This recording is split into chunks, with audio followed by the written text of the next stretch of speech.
Hi, nobodies. I normally record earlier in the night, but I had stuff to do. And when you start a project and you're thinking, okay, it's late, I've got to finish, you know, and then you finish and you kind of just still have all this energy. And so I've still got this energy like, I could do the closet now, and I could do this, and I could do that. And I'm like, no, stop yourself. You're not going to stay up all night doing that. Uh, I had a pretty eventful day. I went and got something that I wanted, and it was heavy. And I got to work out loading it onto my vehicle, unloading it out of my vehicle, which I had to have help both times, and then just all the maneuvering that I've had to do in my room. Because I had to make sure that David didn't have his space overtaken by my stuff. So I had to move stuff. So I did. So now I have got no excuse not to exercise. I mean, I was wanting to work out. I was like, hey, I ought to work out. And then I was like, no, I've done enough today. I mean, moving my dresser by myself. First it was close enough to the wall where I could put my hands on the wall and just push it with my legs. But then I got to where I couldn't reach, and it still wasn't far enough. So I was like, okay, what can I put between me and the wall? So I had a tote full of books. So I said, okay, I'll put this there. Still not far enough. So then I took the elliptical and put it in place to see if it was far enough, because I said, I don't know what else I'm going to do. So I moved it to see if it was far enough. And it wasn't really. I said, I'm going to knock my toes on that. I know I will. So I said, well, I've got to move it. And then I was like, wait, this elliptical weighs like 135 pounds. So I just pushed it up against the tote and wedged my feet in between the elliptical and my dresser, and I was able to push it the rest of the way. My arms are weak as shit, but my legs can get the job done. It's a mess, but that is my dresser along with the heavy ass thing on top, which is so heavy that I have trouble moving it. Even when somebody's helping me, it's like, hey, don't trust me to hold my end of it. I'm gonna drop it.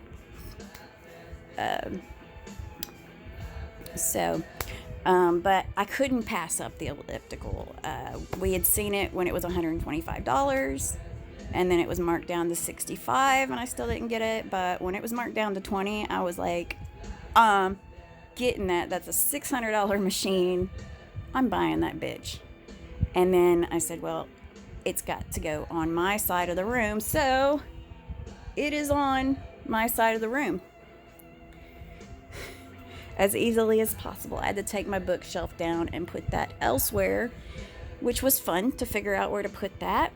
And then where I put it, I had to move something else. It was, my dad had a term for it. And I always feel like it has to be a racist term, given who my dad was and how he felt about things. But I won't say it like he would. But when I start when I get something like that and have to make room for it and all that, it's like I'm reaching into a tar pit. And you reach in and then your hand's stuck. So you have to grab it. But the next thing so you're like, okay, I'll stick my foot in to get my arm out. And then your foot and your arm is stuck, so on and so forth. But I will say, for one thing, it's when you feel like you're depressed, like you just say, oh, I don't want to do anything. You'll notice that when you do something, you actually have energy to keep doing stuff. Or at least I do. When I move my ass off this bed, it takes me a while. I have to complete a project before, say, okay, I'm going to load the dishwasher. And provided that I've remembered to eat, if I can get through that, then I'll say, well, I'm going to do this now, and I'm going to do that now. As I'm doing it, and before I know it, like, I've got sweat rolling down my back, and I'm lugging stuff outside. And it's kind of hard to stop after a while, because it just kind of becomes, well, I did this already. That's just one more little thing. That'll take me like 5 minutes to knock that out, so I'll just go ahead and knock that out.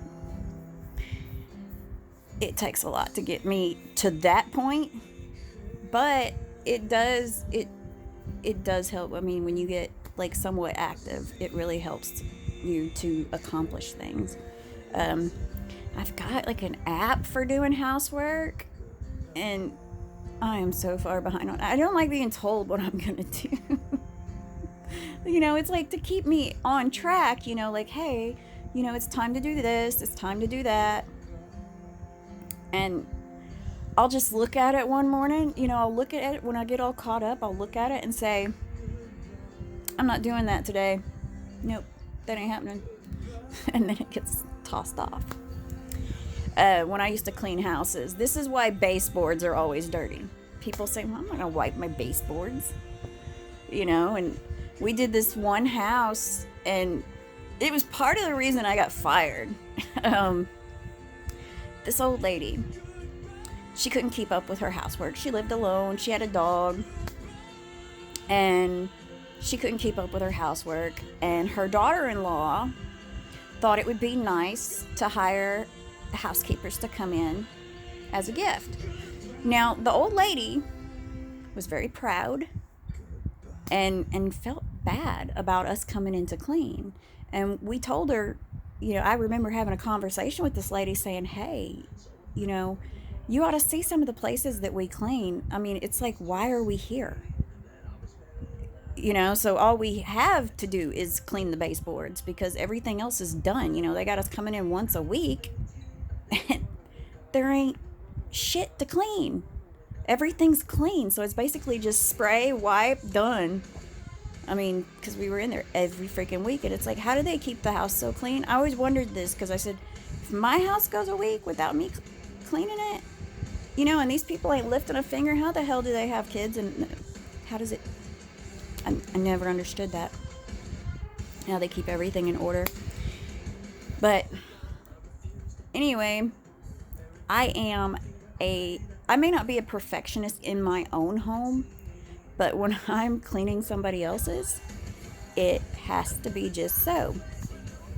So I cleaned the first bathroom, which was no big deal. It just had like spider webs in there and stuff. Didn't take me long at all. I went into the second bathroom, and oh my God, this lady, this little old lady who was probably 85 years old, her tub looked like she had 3 mechanics living in her home taking a bath in that tub. It was filthy. Now, they had only paid, the daughter-in-law had only paid for so much time, and we were doing baseboards, because that was when we had originally taken the job. It was understood that she kept a clean house, she just needed a little help. This is what the daughter-in-law told us. So everybody was pretty well done, except for doing baseboards and little wainscoting and all that kind of stuff, dusting that off, and hitting it with some Pledge. No big deal. I hit that bathroom, and oh my God, I was just like, shit, I should have done this first, because we ran out of time, and I really wanted to finish that bathroom. I could not stand it that we were having to leave, and I was not done. Like, I had at least cleaned her tub, okay, but I hadn't gotten to the toilet. I hadn't gotten to the tile floor, the sink, and all of that was filthy. And I so wanted to, after work, run back by this old lady's house and finish, free of charge. Because, I would have cleaned her house for free. I believe that people should help the elderly. Um, I mean, her daughter-in-law should have. Oh, it was just, I've never, ever, except when I was in Memphis, seen a bathroom that was so dirty. And I mean, it was caked in dirt, too. And I so wanted to go back there and finish that bathroom for that lady. Because I was thinking, you know, her daughter-in-law probably has no freaking clue that this is where this little lady bathes. This filthy tub. Because she didn't have a shower in there either. I hated that job. I'd always, like, they'd make us use bleach, and I hated using the bleach. So I'd also, that was another reason I got fired. I didn't want to use the bleach. I wanted to use other stuff. I brought my own chemicals. Because you know what happens when you breathe in bleach? Fucking shit tastes bad. You feel like you're getting a cold. And I was smoking at the time, and a cigarette is like, you know, cigarettes are disgusting enough anyway, right? But freaking try inhaling after you've been sucking in bleach water spray all day. So they say, no, you gotta use the bleach. Why can't I use this one? It's bathroom cleaner. I'm bathrooms. You know, why do I have to use bleach water? You're not even paying for this. I bought this and brought it, you know. So they were like, you take too long to clean. Okay. Just like it done right. If I do something, I want it done right. And I don't care if you know, it's if I charged somebody an hour and it took me 2 hours, I don't care that I take a loss on that. Because I want it done right. Because if they kept calling me in, you know, then I'd know that, hey, you know, I need to adjust that quote or something. And there were a few times I broke some things on accident, completely on accident, you know. But, you know, you break stuff. But I'm clumsy and I'm bathrooms. When they would tell me to do kitchen, oops. You know, I was bathrooms. Bathrooms are easy. You know, or I'd be vacuum. You know, I was not good at other stuff. And I'm cool with being bathrooms. You know. And oh yeah, I was talking about a project. I always had so much energy when I left. But the house didn't get cleaned, you know, because when you clean houses for a living, you don't want to go home and clean house. Most of us don't. I didn't have that job for very long. I think I had it long enough to get a paycheck. Like, I think payday was my last day. And then I had to go back later and get another paycheck. Or they gave me money and then told me to never come back. Like, it was really weird. I was like, what did I do?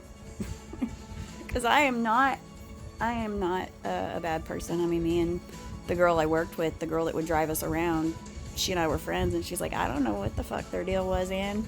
They just acted like that with you. And I was like, yeah, weird as hell. What'd I do?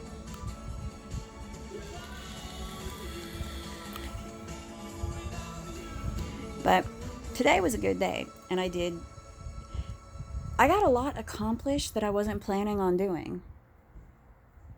Just kind of weird for me. I mean, I've got a closet to tackle. And while I was finishing up my floor,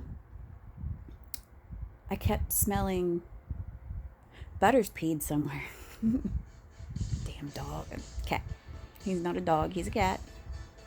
And in case, for all of you that don't watch me, and if you happen to watch me in this video, Butters is a Siamese.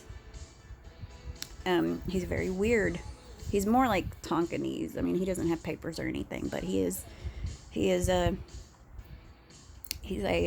flame tip or cream point Siamese, and he is very temperamental. And I think that he gets mad that there's something on the floor and he decides to pee on it, you know. He's been fixed, and yet he can still spray. and he does. He will pee right in front of the litter boxes. He is a problem child. So I was on my floor and I was like, what did he pee on? Like, he won't pee on the bed or the covers on the bed or anything. He would do that before we got him fixed, but he quit. No, he's strictly about plastic that's on the floor and fabric items. So you can't leave a backpack on the floor or a pillow. I had a cat bed made up for them. He peed in the cat bed. And of course, once he pees on something, it's got his smell and he continues to pee on it. Yeah, Butters is a problem. And I know it was him. Every time I walked into the bathroom, he was just like all over the room, like sniffing everything. He's a sniffer. So that's it for me today. It was a good day. Don't know what I'm going to title this. I guess I'll say another good day. Maybe I've already done that. I don't know. But I know one thing leads to another. Because that's about how it is. And I should tell y'all, I was writing a letter today and I remembered something and I don't think I've ever said it. Waking up, when you get up, start your day off positive. I don't care what's going on. Walk outside, look at something beautiful, concentrate on that, because the thing is positivity and negativity too have a domino effect. So if you start off your day with a good moment, and that could be whatever you want, just remember that if you're going to hit the wife up, if you're going to hit the wife up, make sure she's cool with that, because you might be giving her a negative day while you're having a positive day. Just saying, some women, they're like, you better let me sleep. So anyway, start out your day off as positively as you can, because you would be surprised at how much crap can come your way and you're still cool. You still roll with it and you still say you had a good day. Whereas if you have a negative day, if you start off negatively, you're liable to domino that into every little thing will be, why is my day so screwed? You start off your day positive. If your car won't start, say, you've already decided your day is going to be positive. You get in your car won't start. Let's see, well, guess I'm playing hooky from work today, or whatever, you can say, well, geez, I kind of figured this would happen eventually. You can approach it with a better manner than the person who's already having a negative mindset, because when they get in that car and it won't start, all hell breaks loose. Everything sucks. The world is against them. This only happens to them. Whereas from positivity, you can say, well, this happens. I can't afford it. I hope it's something that's not expensive. I hope it's just a loose connection, or in my case, ooh, I get to go to Pick and Pull. I like going to the junkyard and pulling parts. I'm a weirdo. So, anyway, if you start your day off positively, you can turn things around at least to where they're not as bad. And it helps you get through your day. So, I hope that you had at least half as good a day as me. And I hope that your night is good. So, have a good night.